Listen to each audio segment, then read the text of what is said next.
Hello and welcome to Members on the Mic with the Troy Chamber of Commerce, where we connect with local Troy Chamber members as they give us a glimpse into their company and share some of the business lessons they've learned along the way. Hi everyone, I'm Tara Thompson-Cusack, President and CEO of the Troy Chamber of Commerce, and I'm joined today by the amazing and lovely Vice President co-host of the Chamber, Sheila Denstead. Hi everyone.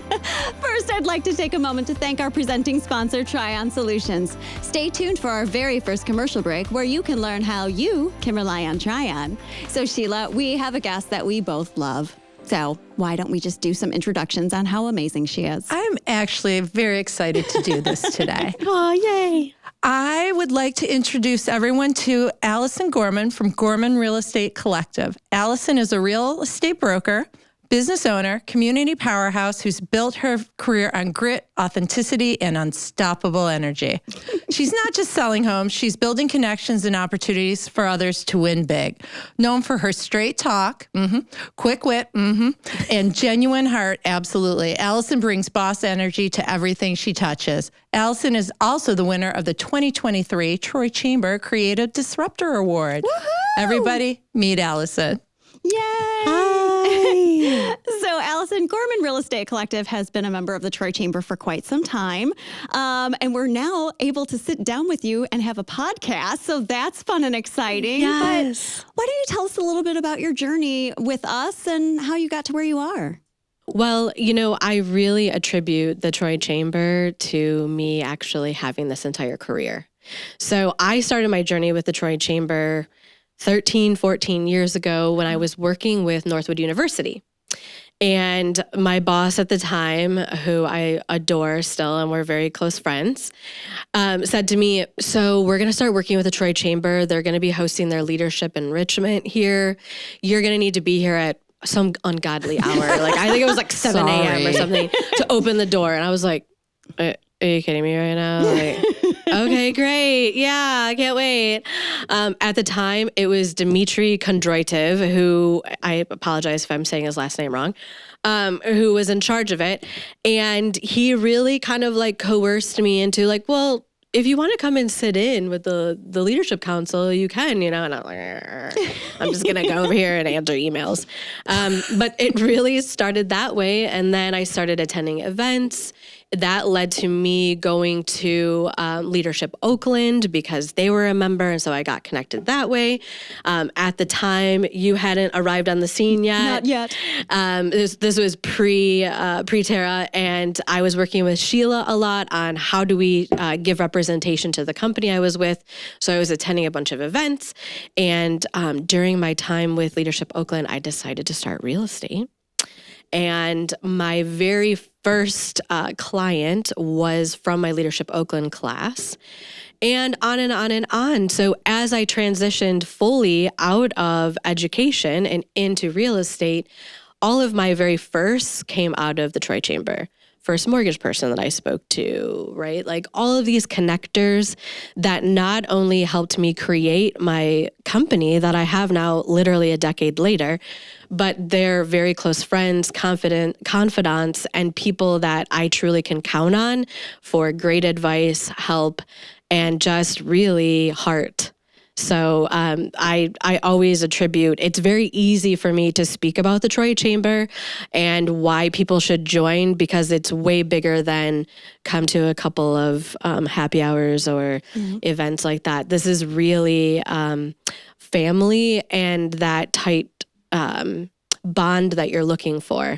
In fact, I even tried other organizations, other chambers that I was trying to grow my business in and was nah. So it's always, Troy has my heart. You just found your home. And now, ironically, she's kind of our boss in a weird, twisted way. Yeah. So, Allison, I also would like to say thank you for being a very wonderful board member. So, as a board member, you help guide the vision of what we do. So, publicly, I'm saying thank you. Well, thank you. Be nice to us. Yeah. I know. I'm sorry. I'm sorry about that last time, but I really do love you and the chamber. So I'm very grateful for the opportunity to be on the board and to serve what has served me so well. Like it's just next level. And the opportunity to watch the entire chamber shine and grow and do what it does for its members, it's something that I'm very proud of. Yeah, So we love you. Yeah. Okay, Same. we're done. Thanks. And Okay. cue. Right. And we're done. All right. Allison, one thing I know about you, you really have a pulse on what's happening in the Oakland County real estate market. Tell us about some crazy or unique things that are happening right now. Oh my goodness. Well, obviously I'm speaking just from my own personal experience, as there are micro markets out there inside of Oakland County, right? So that speaks to itself. But in general, we're still in a housing crisis, y'all. Like, we do not have enough houses. And we definitely don't have enough affordable housing. Affordable, I put in parentheses, but an opportunity for young people or people that are restarting to purchase something under $200,000 is very difficult in our county. We do have some initiatives, and I say we, the state has some initiatives, and the current governor is working on trying to help facilitate some areas that will allow for that affordable housing.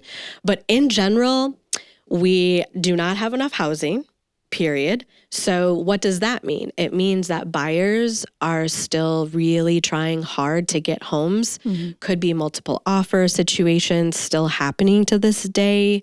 And it could be just prices still very high. Because we don't have enough, right? Supply and demand. It's just like everything else. And Oakland County is still experiencing that. So if someone is looking to sell their house and they don't have to necessarily buy, maybe they're building or they're moving out of state, or we're seeing some multi-generational things happening again, right? To try to help people with the housing and finance situation. If people are looking to sell, this is still the perfect time because of that shortage. And it doesn't matter the type of home, whether it's a fixer-upper or not, it's all about pricing. So as long as you price it correctly, that home is going to fly off the market with multiple offers. That has been my experience with my clients. And it's been a wild ride, and one that I'm grateful to go on the journey with my clients. So thanks for asking. One thing that I think is really cool is there's been numerous people that you talk to about it. So I think it's always great. You do talk to new home buyers and you have real conversations with them. And I remember one of our employees was trying to, and you gave her really good feedback and really good advice.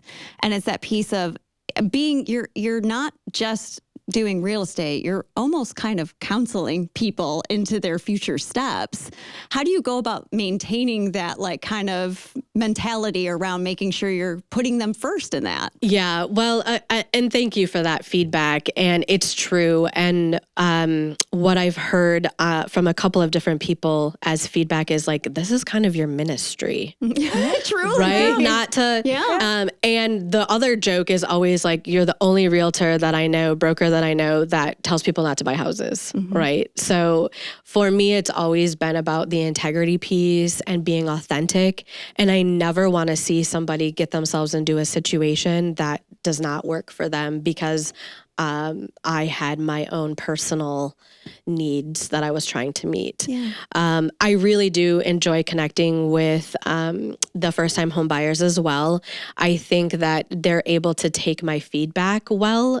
Maybe it's just a way I'm the eldest. I have 3 younger sisters.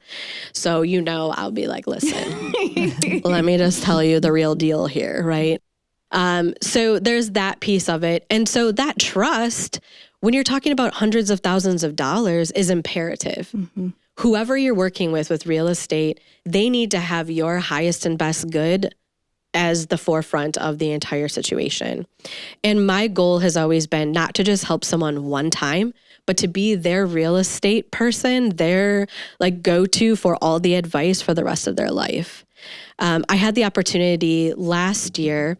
Maybe it was even 2 years ago now. 2 years ago. They all blend. Yeah. I sponsored the young professionals for Troy Chamber, and I had the opportunity to sit down and do a whole presentation. Well, what I prepared for was a presentation, and it turned into just like, oh wait, I have a question. I have a question. I have a question. And that's what I love. I love to be able to be that resource. And my sister said to me today, I'm just so glad that I can call you and I trust what you're able to say, right? Just like I tell people, when you go to the dentist, you trust that they're going to do their job, right? When you go to a heart surgeon, you trust that they're going to give you the good advice. When you go for financial planning, you're trusting them, right? So we're just another like kind of cog in that wheel that you need to have somebody in your immediate, connection that can give you good real estate advice, because there's a lot of bad out there. Yeah. Well, I guess this is a really good moment to take a quick break and hear a word from our presenting sponsor, Trion Solutions. We'll be right back. I'm Joe Vicari, President and CEO of the Joe Vicari Restaurant Group, which encompasses 24 restaurants throughout the country. Trion's able to provide for our employees health insurance, 401ks, vacation time. All of that helps us compete against larger companies for top talent. Happy employees make for great service, and that's what our restaurants are known for. That's why we rely on Trion. You can always rely on Trion.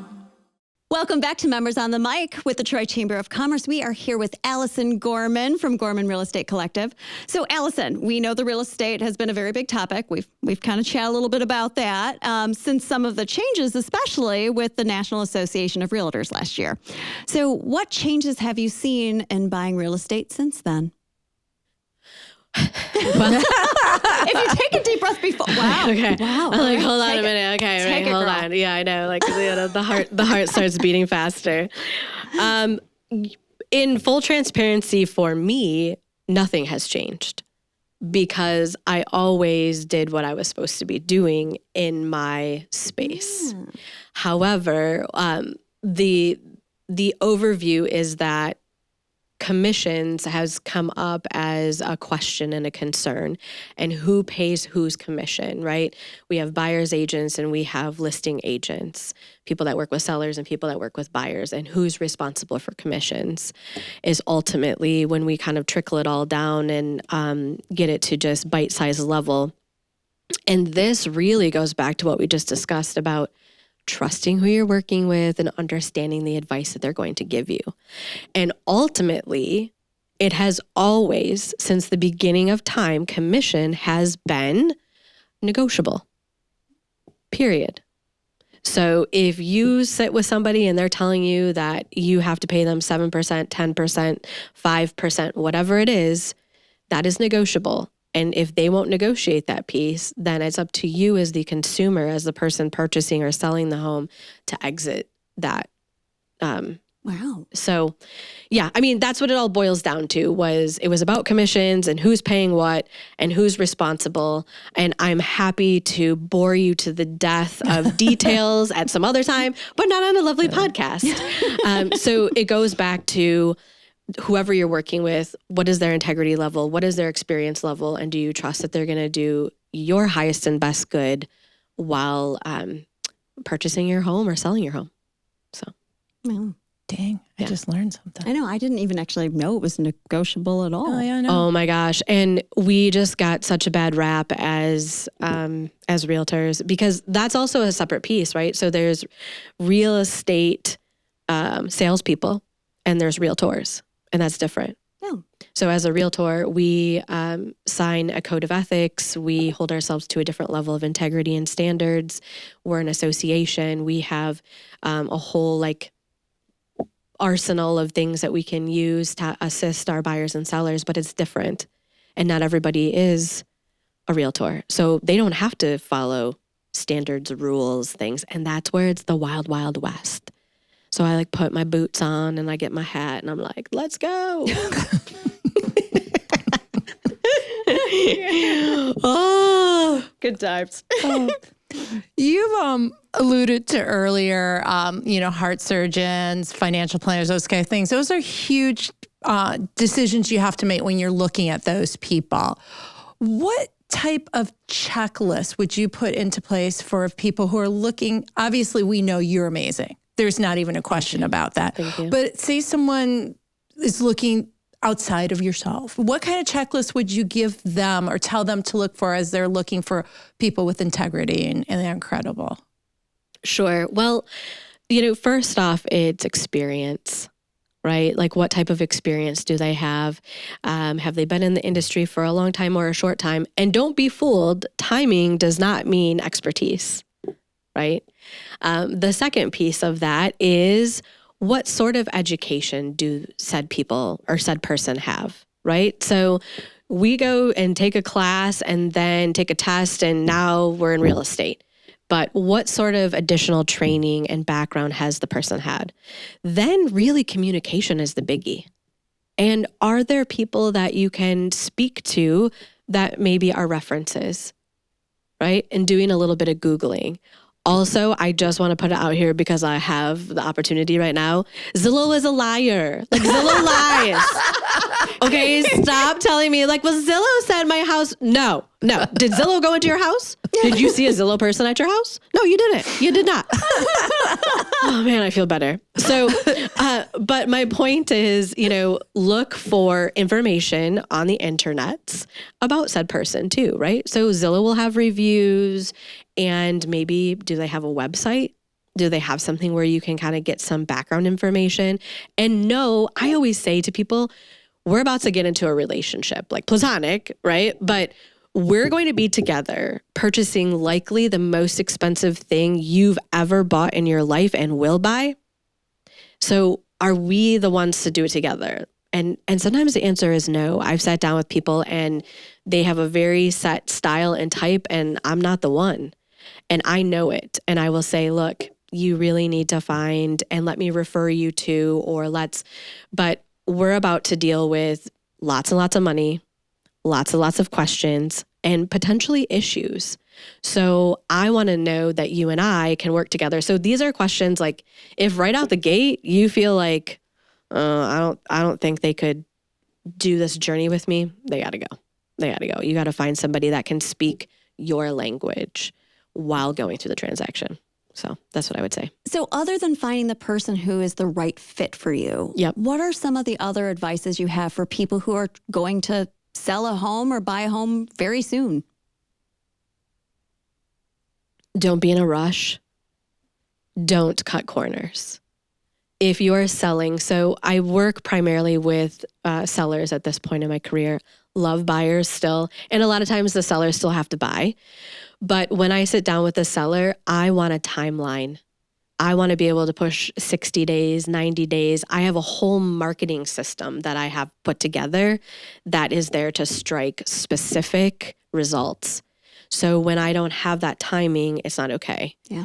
And to be real, right? I sat down, I have this family that moved out of their home and they kept pushing me off like they didn't want me to come over because they still had to sell their place. They were able to get into their new place. And I got there and they're like, so we're going to be ready in 2 weeks. And I'm like, no, you're not. Like, I love you and I appreciate your timeline, but no, this looks like it's about 4 weeks worth of preparation, right? And make the house squeaky clean. Mm-hmm. Squeaky clean. It doesn't have to be brand new everything. It doesn't have to be granite countertops. It doesn't have to be grays. God, please no more gray.